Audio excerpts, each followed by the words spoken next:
Hey, English learners, welcome back to the English Conversation Studio, your English podcast for real conversation practice and easy English in daily life. I'm Mia. And I'm Finn. We're really happy you're here with us today. So, Finn, let me ask you a question.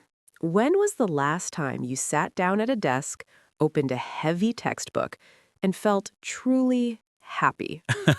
Honestly, never. Every time I see a grammar book, my brain wants to go on vacation. It feels like work. It feels like I'm back in high school taking a test I didn't study for. Exactly. And that is the problem. Most people think learning English is a subject you study at a desk for an hour.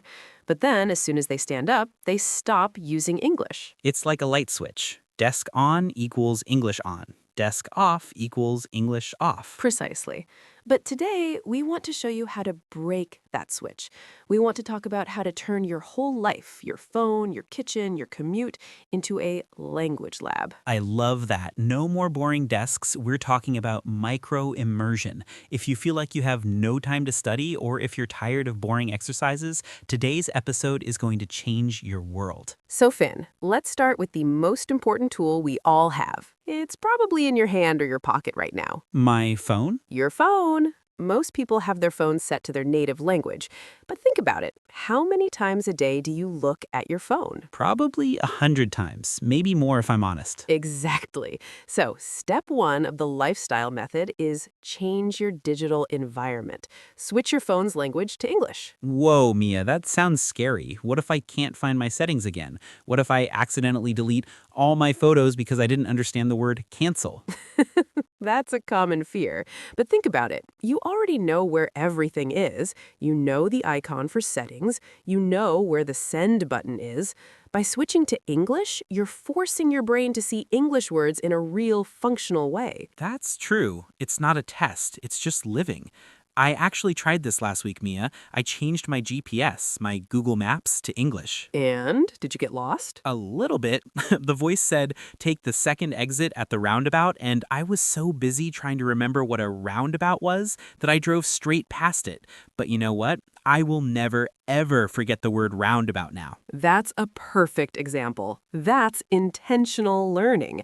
You learned the word because you needed it to get home, not because it was on page 42 of a book. Exactly. It's about making English sustainable. If it's part of your phone, you don't have to remember to study. The study finds you. Now, let's talk about another lifestyle change. I call it the internal monologue. Finn, do you talk to yourself? Only when I'm losing my keys. Finn, where did you put them? You're so messy, Finn. Well, try doing that in English. This is a huge micro hook for your brain. Instead of thinking, I need to buy milk in your native language, try to think it in English. That sounds hard at first. What if I don't know the word for something? That's the best part.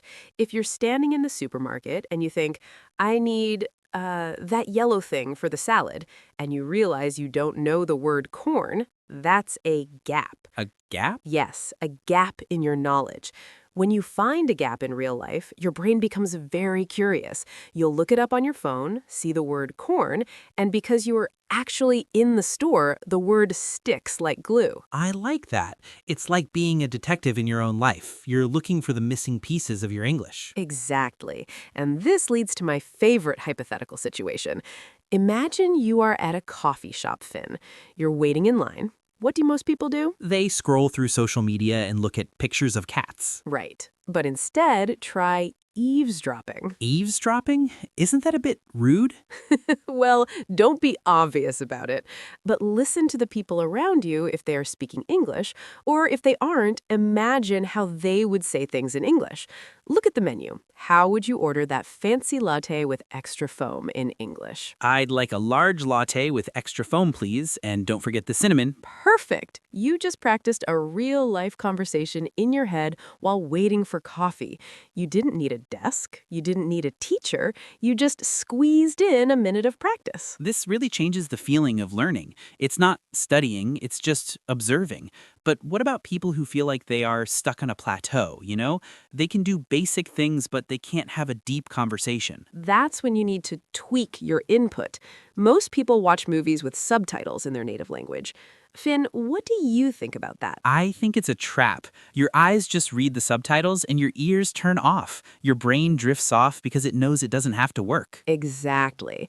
If you want to break the plateau, you have to ditch the native subtitles, switch to English subtitles, or better yet, no subtitles at all for short clips. That sounds brave. It is. But try this. Watch a 2-minute scene from a show you love, watch it once with English subtitles, then watch it again with no subtitles. Try to copy the way the actors speak. This is called shadowing. I've heard of that. It's like being an echo, right? You say the words immediately after the actor says them. Yes, you copy their speed, their emotion, their music. If the actor is angry, you be angry. If they're happy, you be happy. You're not just learning words, you're learning how to be an English speaker. You know, Mia, I tried that with a movie once. I was shadowing an action hero. My wife walked into the room while I was shouting, "Get to the chopper," in a very thick accent. She thought I'd finally gone crazy.